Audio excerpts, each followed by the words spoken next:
Assalamualaikum warahmatullahi wabarakatuh. Good morning, everyone. Here we will present a poem entitled To a Mountain Daisy. Our group is me, Nanda Milantari, as a moderator, and Ninangah Chandra Dewi as a first speaker, and Nafiri Ahmad Fauzi as second speaker. Introduction to a Mountain Daisy by Robert Burns. Basically, a Scottish poem written in 1786 by Robert Burns to a Mountain Daisy. The poem describes how the poet found a crushed daisy stalk while plowing his garden, possibly nestled in the mountains. The fact that Burn noticed daisies and not some other flower or stem among the hundreds that must have light is something that critics could not figure out to this day. Burn compares daisy fate to that of humans, raising flower and personifying them to the level of human and the world designed by them. The poem is as if Burns is beginning to appreciate his own moral sensibilities. After we read the poem, we will analyze the personification, a crimson-tipped daisy with a woman.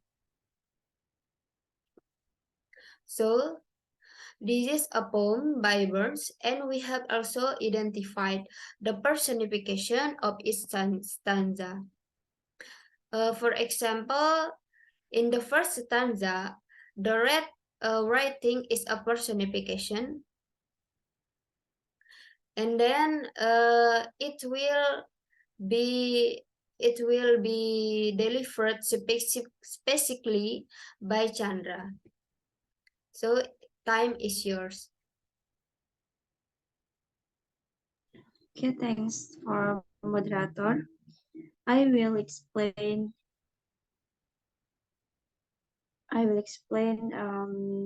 is the poem starting from the first stanza.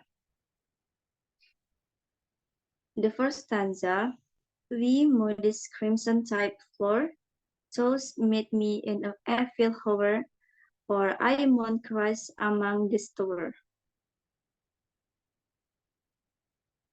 The point is that the poet finds a daisy that has been destroyed. He regrets not being able to save the flower, and it is beyond his control. But he really appreciated the beauty and color of the daisies that beautiful. Even though it was a bad meeting because he met a daisy when the flower was already destroyed. In the second stanza, we break breast.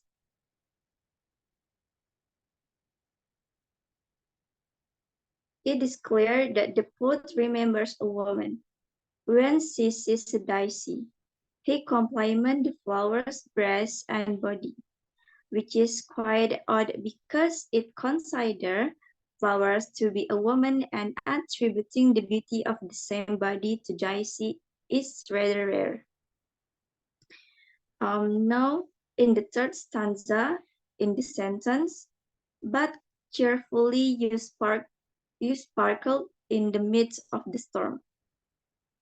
The poet likes the daisy flower to a woman, where this daisy is strong against the weather. He stays strong in the midst of the storms that he did. It looks like this woman is strong against life's trials but still shines. Next, fourth stanza. Adams the irresistible filed ancient Elaine.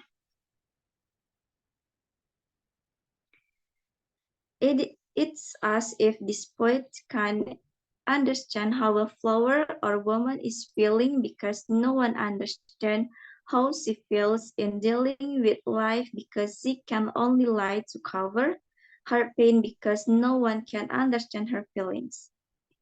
And the last stanza, the poet said the sentence, the snowy bosom sunward spread.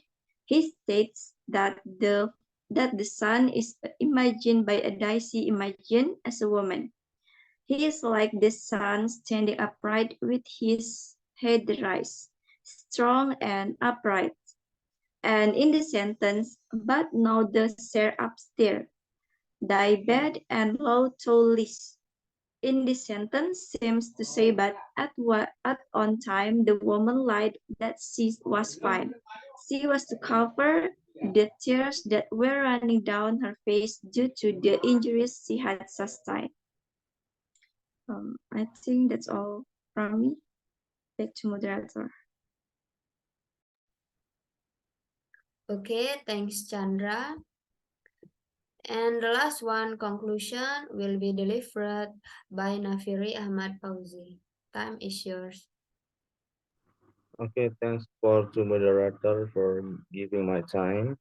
I will explain the conclusion. He expressed his appreciation of the disease beauty and and contrast that it is beyond of his power to save it, and thus it is a bad time for them to meet each other. It is evidently clear that the poet remember a woman, or to be more specific, upon seeing the daisy flower, he compliments the flower's breezes and body. It is quite uncanny, since perceiving a flower as uncommon as a woman and interpreting the bodily beauty and the same of the daisy is a rather uncommon. The poet is appreciating the daisy's efforts on fighting the uncommon. The poet is appreciating the day's efforts on fighting the weather and surviving till the end.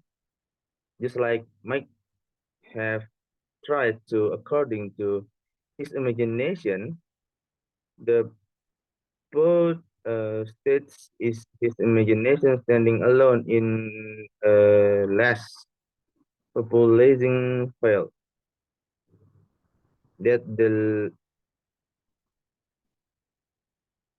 facing the sun with their head held up high at one point one point in their life he he says he says that the fate of a normal people only remember the best and the